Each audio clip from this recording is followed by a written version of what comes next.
ir para a escola de jeito nenhum. Já tentei tomar muito remédio para passar mal, essas coisas. Não poder ir.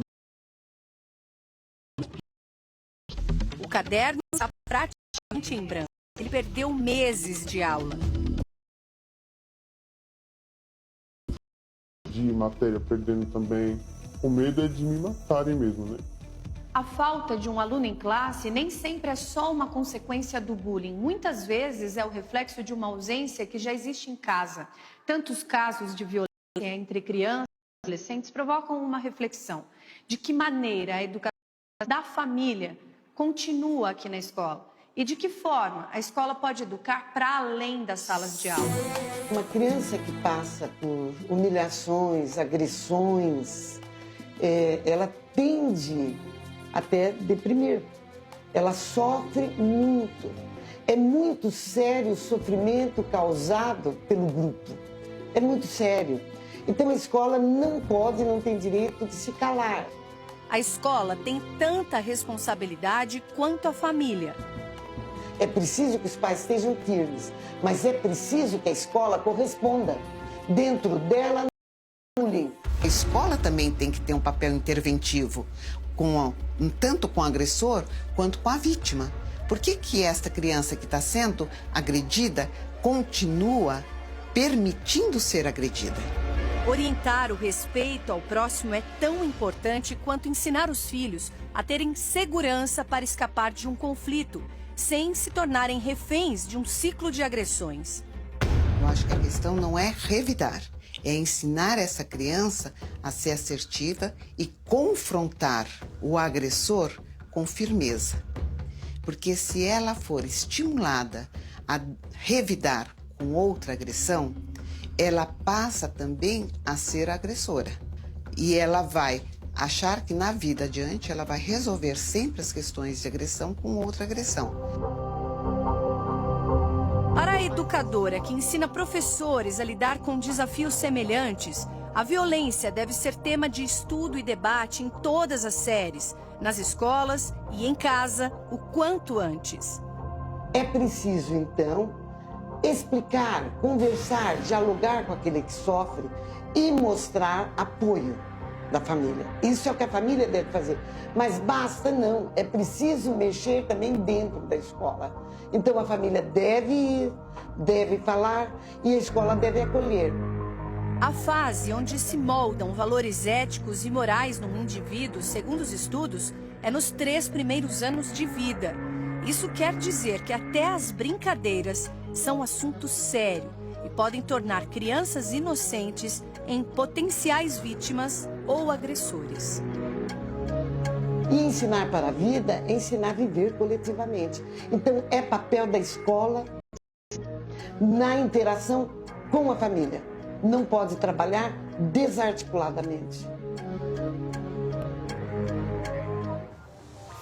Cerca de 30 mil brinquedos falsificados foram apreendidos pela Polícia Civil em Fortaleza. Os produtos foram produzidos com material de baixa qualidade, incluindo, imagine, até mesmo lixo hospitalar.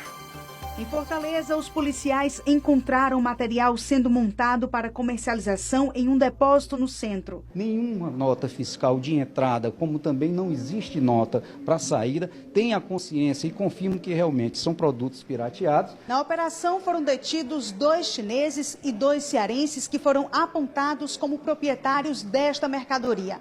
Aqui na Delegacia de Defraudações, eles foram ouvidos e após foram liberados. Os 4 irão responder ao artigo 190, que corresponde ao crime contra a propriedade industrial. Uma cópia grosseira. Se você pegar qualquer material desse daí, tá certo? Até o odor da tinta, né? É um odor diferenciado, é uma tinta bem forte. O preço é muito aquém do praticado, tá certo?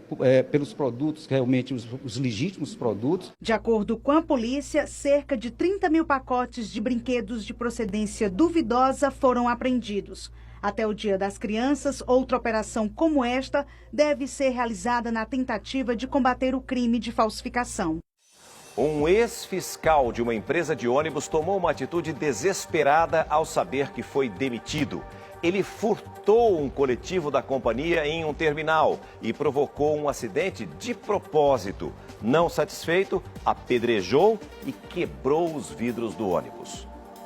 Pedaços de concreto e telhas, móveis quebrados, muita poeira. Parece até que passou um furacão por aqui. Mônica trabalha nesta sala. Escapou por pouco de ser atingida.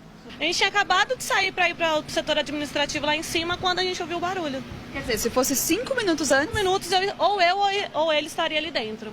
O ônibus bateu neste carro e depois no muro. Nós estamos na Praça Automóvel Clube Paulista, em Interlagos, extremo sul de São Paulo. A cena parece a de um acidente de trânsito, mas foi, na verdade, o palco de um ataque de nervos de um ex-fiscal de ponto de ônibus. Vander dos Santos estava furioso quando chegou aqui. Ele tinha sido demitido e queria se vingar a todo custo da empresa de ônibus. Encontrou o veículo parado ali naquele ponto. Entrou, saiu dirigindo, deu a volta aqui nesta praça, onde a gente está, até bater de propósito no muro daquele depósito de combustível. Depois de bater, o homem de 43 anos ainda apedrejou as vidraças e quebrou o interior do veículo. Vander trabalhava na empresa desde 2014 e nunca havia causado problemas. Acabou demitido por justa causa após brigar com outro funcionário. Ele estava enciumado, desconfiava que o colega havia se envolvido com a namorada dele, que é cobradora numa das linhas. Quem estava na rua teve que ajudar a segurar o homem. Quando a gente viu só o barulho só, né? Aí abrimos o portão, o ônibus estava ligado ainda, aí a população que desligou e o rapaz tentou fugir. Aí na hora que ele tentou fugir, a gente abordou ele, tomamos uma chave e ficamos segurando até os policiais chegarem. Ninguém ficou ferido. O trânsito no local foi parcialmente interditado. Agentes da Defesa Civil avaliaram o estrago no imóvel, que por sorte não precisou ser interditado. Mas os donos do depósito querem ser ressarcidos pela aviação de ônibus. Vander foi preso em flagrante por furtar o ônibus e por dano ao patrimônio público. Um pai desempregado colocou à venda pela internet o próprio filho de 4 meses. O rapaz de 28 anos foi preso em Campo Grande, no Mato Grosso do Sul, por tentar vender o filho pelo Facebook. O crime foi denunciado por uma assistente social. Segundo a polícia, o pai confessou que anunciou o bebê pela rede social e encontrou uma compradora. A mulher aceitou pagar R$3.000, mas a família do rapaz descobriu o esquema e ele foi forçado a cancelar a venda. Mesmo desistindo do negócio, o pai agora será julgado e pode pegar de 1 a 4 anos de prisão. A Polícia Federal desarticulou uma quadrilha especializada em aplicar golpes na Previdência Social. Mais uma vez, o grupo que atuava em 3 estados pode ter causado um prejuízo de mais de R$2 milhões aos cofres públicos. A Polícia Federal prendeu 12 pessoas em 3 estados envolvidas no esquema. Nomes e imagens não foram divulgados. Segundo a investigação, o golpe contra a Previdência soma R$2.300.000. Com certidões de nascimento, identidades e CPFs falsificados no Maranhão e no Piauí, a quadrilha dava entrada em pedidos de aposentadoria e outros benefícios da Previdência em Goiás e Distrito Federal. O golpe pode ter durado 3 anos. O INSS descobriu a fraude quando percebeu que os requerentes tinham dados parecidos. Mesmas fotos para titulares diferentes e também havia os endereços utilizados eram coincidentes entre pessoas diferentes. O telefone utilizado para o agendamento também coincidia. A quadrilha pode ter fraudado também o seguro-desemprego. E assim que conseguiam qualquer um dos benefícios, eles transferiam as contas de depósito para outros estados e sacavam o dinheiro sem levantar suspeitas. O relator da Lava Jato no Supremo, o ministro Teori Zavascki, determinou a divisão da investigação em 4 inquéritos. Políticos do PT, PMDB e PP serão investigados separadamente. A ideia é acelerar o processo.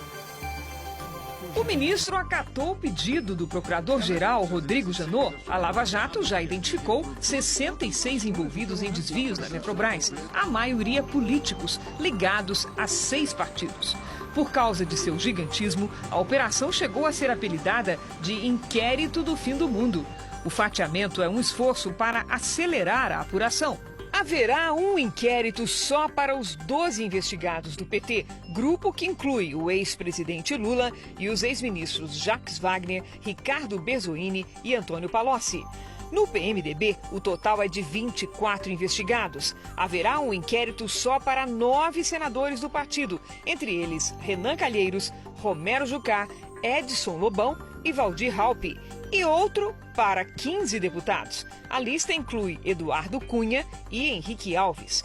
Um quarto inquérito investigará 30 envolvidos ligados ao Partido Progressista, entre eles o ex-ministro Aguinaldo Ribeiro e o presidente do partido, Ciro Nogueira. No parecer encaminhado ao Supremo, o procurador Janot declara que esses políticos se organizaram internamente, utilizando-se de seus partidos e em uma estrutura hierarquizada para práticas espúrias, e formavam uma mesma organização criminosa. Para o procurador-geral, o suspeito organizada. Agora, os 4 inquéritos voltam à Procuradoria para que Rodrigo Janot proponha os próximos passos da apuração, que podem incluir quebras de sigilo e depoimentos. Mas mesmo com o fatiamento, aqui no Supremo, ninguém arrisca dizer quando é que o caso vai a julgamento. E uma pesquisa revelou que metade das crianças na Grande São Paulo está acima do peso e passam, em média, 4 horas em frente à televisão, computador e celular. Isso eleva o risco da obesidade infantil. Veja.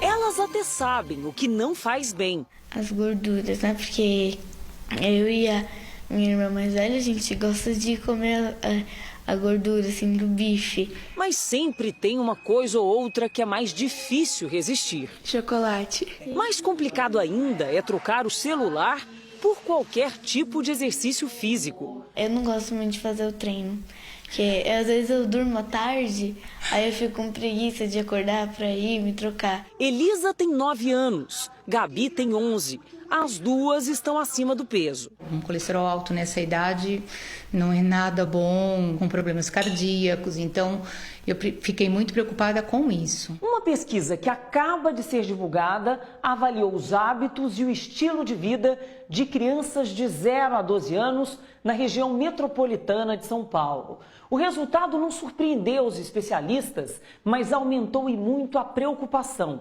Pelo menos metade dessas crianças está acima do peso, consome em excesso produtos que não precisa tanto e ingere de menos nutrientes indispensáveis à saúde e ao desenvolvimento. O estudo revela que crianças consomem hoje menos vitaminas, enquanto a ingestão de sódio só aumenta. A criança vai seguir o exemplo dos pais.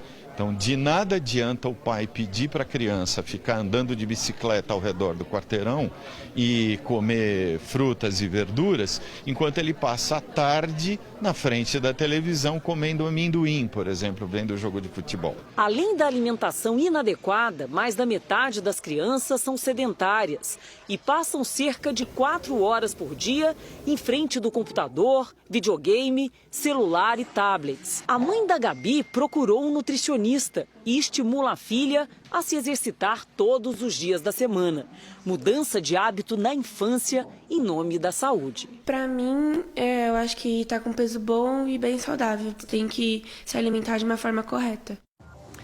Praticar exercício é a principal recomendação para quem quer ter boa saúde. O exercício físico só faz bem e traz muitos benefícios, mas muitas pessoas alegam que não têm dinheiro para pagar uma academia ou até mesmo um profissional especializado.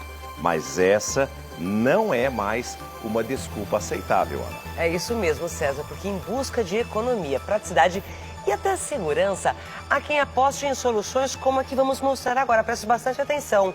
O exercício em grupo. A repórter Viviane Barbosa visitou condomínios e empresas onde tem muita gente disposta a espantar o sedentarismo. Dá uma olhada. Hoje a gente tem pilates, a gente tem artes marciais, a gente tem zumba. tem alongamento, tem recreação para criançada, futebol. Essas modalidades são praticadas por moradores de condomínios de São Paulo. A busca pela boa forma e qualidade de vida já não se restringe apenas às academias de ginástica. É só se organizar e escolher uma das atividades da grade. Os profissionais, eles respeitam o limite de cada um. Então é muito bacana isso. É diferente do que você fazer uma academia, onde cada um por si. Em época que muita gente precisa reduzir custos, alguns condomínios estão contratando o serviço de assessoria esportiva. A economia faz toda a diferença no orçamento da família. Quanto mais apartamentos, menor o valor a ser pago. Este condomínio, por exemplo, tem 400 unidades. Cada família desembolsa apenas R$ 47.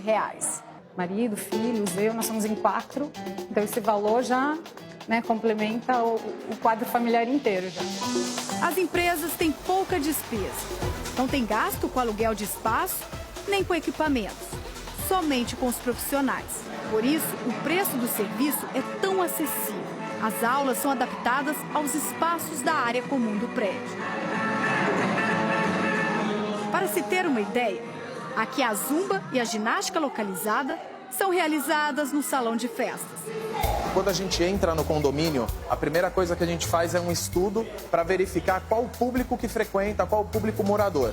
A partir disso, a gente pega os condôminos e cria as atividades para eles no horário que eles possam participar.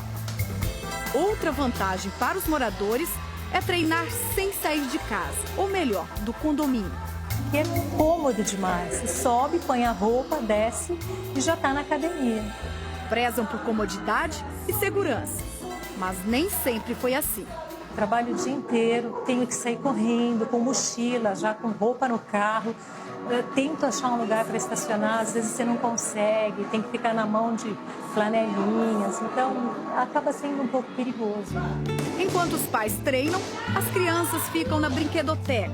O serviço também faz parte da assessoria esportiva.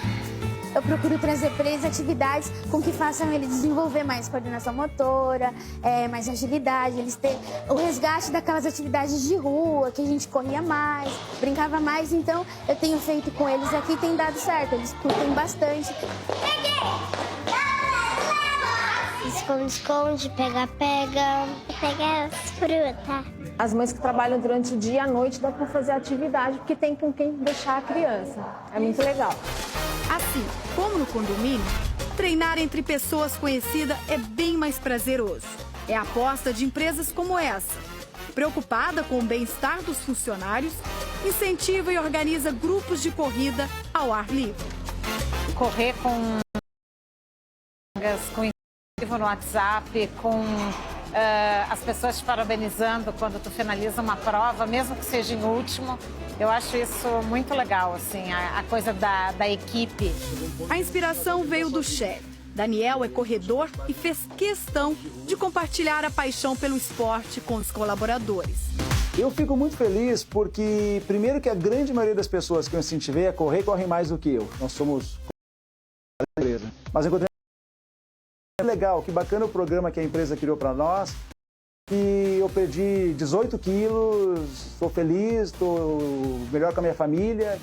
Acho que eu me tornei uma pessoa mais tranquila. Acho que eu penso com maior clareza, eu tenho maior criatividade, eu resolvo meus problemas. A empresa arca com boa parte das despesas da assessoria esportiva e também ajuda nas inscrições das provas. No início não é fácil, no início quando a gente mandava um convite para uma prova dessas, 3 dias antes e tinha 10% das vagas ocupadas. Então tinha que sair de corredor em corredor, chamando, dando uma intimada, entre aspas, para que as pessoas fossem. E hoje mudou completamente, hoje as vagas são disputadas. Hoje a gente anuncia uma prova e você tem tantas horas para as pessoas se inscreverem, porque lota tudo. É mais disposição no trabalho, é mais vontade de você querer entregar as coisas e é uma via de mão dupla, uma troca muito bacana, esse benefício que a empresa concede pra gente.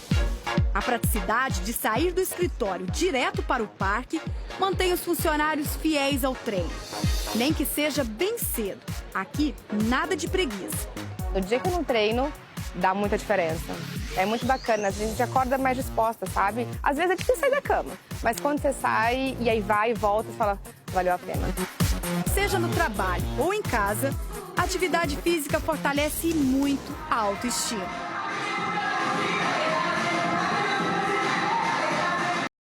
Peso bem elevado, consegui emagrecer mais de 10 quilos, né, com exercício e com alimentação, assim, estou bem satisfeita. Faz bem para o corpo e para o relacionamento com a vizinhança.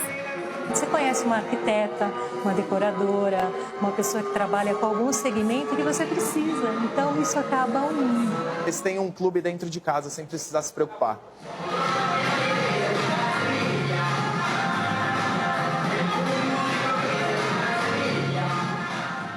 Você faz um bem danado para a sua saúde, se diverte e conquista novas amizades. Nada melhor, né? Tá esperando o quê?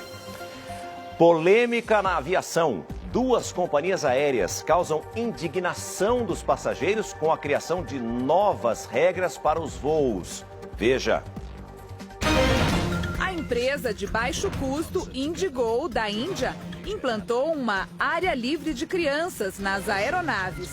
A zona VIP não aceitará meninos e meninas com menos de 12 anos. A decisão gerou polêmica nas redes sociais. Adultos sem filhos se manifestaram a favor, dizendo que não se importariam em pagar mais para ficar longe das crianças. Já famílias com filhos alegaram que a medida é discriminatória. A companhia se defendeu dizendo que essas áreas são destinadas a passageiros em viagens de negócios, que precisam de silêncio para trabalhar a bordo. A outra polêmica aconteceu no Havaí.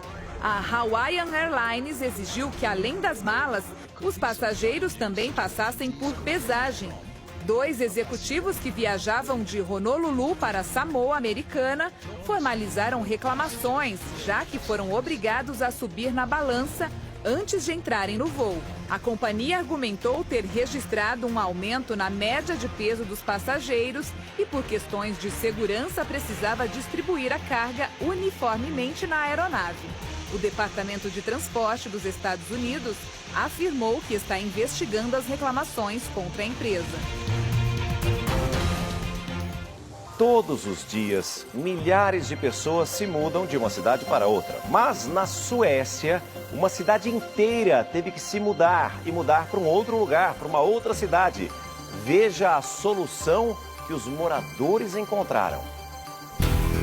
Uma pequena cidade no norte da Suécia provou que sim, é possível mudar de localização geográfica e continuar sendo a mesma cidade.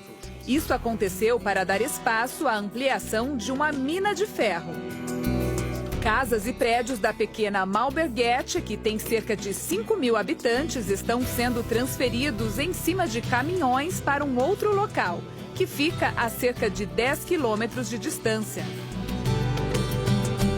Kiruna, outra cidade sueca que fica mais ao norte, também passa por um processo de transferência desde 2014, quando engenheiros iniciaram um ambicioso projeto para mover seus 18.000 habitantes para uma distância de apenas 3 quilômetros ao leste. A medida foi tomada porque Kiruna estaria afundando. A previsão é de que até 2050, a maior parte das estruturas terão desmoronado nas minas de ferro abaixo da cidade. No Brasil, esse tipo de plano geralmente só acontece após um desastre, como o rompimento da barragem em Mariana. Bento Rodrigues, um dos distritos mais antigos, deve ser alagado por uma nova obra da mineradora Samarco. E os moradores se despediram da região, que ficou arrasada. Você vai acompanhar agora um momento de desatenção de um motorista que provocou um acidente impressionante. Dá uma olhada nessas imagens. A câmera instalada a bordo do veículo que provocou o acidente registrou o momento exato. Olha aí, vai aproximando, ele não para. E de repente ele já nem vê mais o automóvel à frente e vê justamente o carregamento de pallets do caminhão que estava à frente do veículo que sofreu o impacto mais forte. O motorista do carro ficou gravemente ferido. Já o homem que provocou o acidente não se feriu, mas ele admitiu que se distraiu e não percebeu quando os veículos à frente reduziram a velocidade. Ele vai ficar preso por pelo menos 1 ano. Aqui no Brasil não acontece isso, né?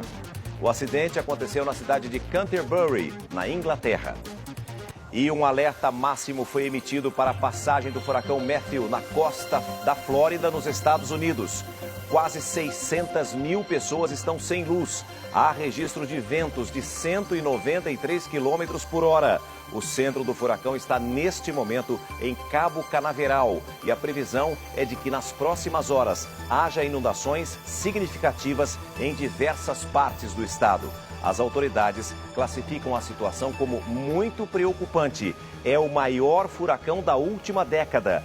Quase 500 pessoas morreram, a maioria no Haiti, por onde o fenômeno passou antes de se deslocar para os Estados Unidos. Deixa eu te fazer uma pergunta.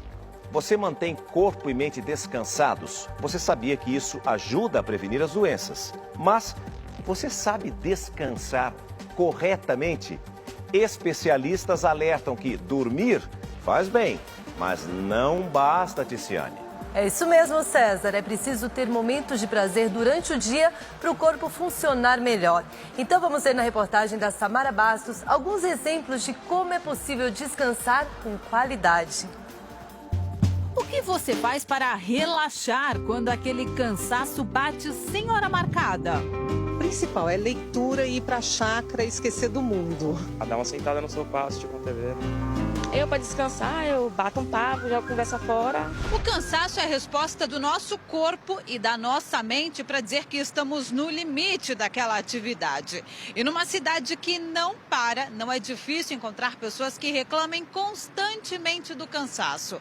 E na maioria das vezes não sabem sequer diferenciar se é cansaço físico ou mental.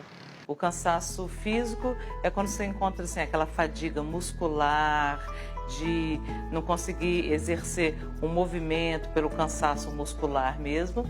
E o mental é quando você está sobrecarregada de informações, de estresse, que você não consegue nem, muitas vezes, perda de memória, de atenção, por estar sobrecarregada. Andressa reclama dos dois cansaços. Ela tem 35 anos e anda em descompasso com o relógio. Eu sempre falo que eu queria ter muito mais horas no meu dia. Se eu tivesse 48 horas num dia, seria maravilhoso.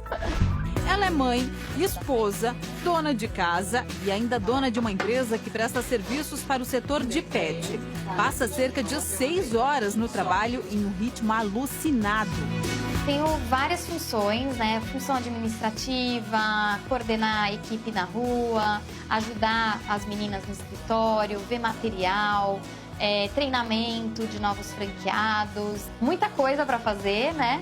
Tem vezes que eu saio do escritório 8 da noite, porque muitas vezes eu não consigo fazer tudo o que eu preciso. Mas essa maratona começa muito antes, logo que acorda. Andressa brinca com a filha, prepara a refeição, organiza a casa, arruma a menina para a escola, está sempre no controle de tudo. Eu tento sempre estar organizando e coordenando as coisas. Então, vendo se está faltando coisa na geladeira, vendo o que ela precisa fazer na escola, quais são as atividades que tem que estar prontas. Então, estou sempre pensando no que eu tenho que fazer no próximo minuto, na próxima hora. Então, é uma correria. E quando é a hora do descanso? Faz uns 3 anos, mais ou menos, desde a idade dela, que eu acho que eu não descanso. A gente tenta, né? A gente tenta descansar, a gente tenta assistir um filme, tenta relaxar em alguns momentos. Mas claro que não é sempre, a gente não consegue todo dia ter um momento de descanso, isso é difícil. Nem na hora de dormir, a Andressa desliga. Muitas vezes a minha cabeça tá super acelerada ainda, eu demoro para conseguir dormir, porque eu tô pensando no que eu tenho que fazer no dia seguinte, no que eu fiz naquele dia, o que eu deixei de fazer. E aí eu falo, nossa, passaram, sei lá, 1 hora passou, 2 horas passou e eu não dormi ainda. Ao contrário do que a gente vê no dia a dia da Andressa, especialistas dizem que é importante ter um momento de descanso. E não é só à noite, na hora de dormir, não. A ideia é que a pessoa tire pelo menos 30 minutos do dia para fazer atividades que lhe deem prazer. Hoje em dia a gente sabe que muitas das doenças, né, sejam elas ansiedade, depressão, as doenças cognitivas, né, déficit leve ou mesmo demências, hipertensão, diabetes, tem esse componente de estresse, de nível de cortisol aumentado. Se a gente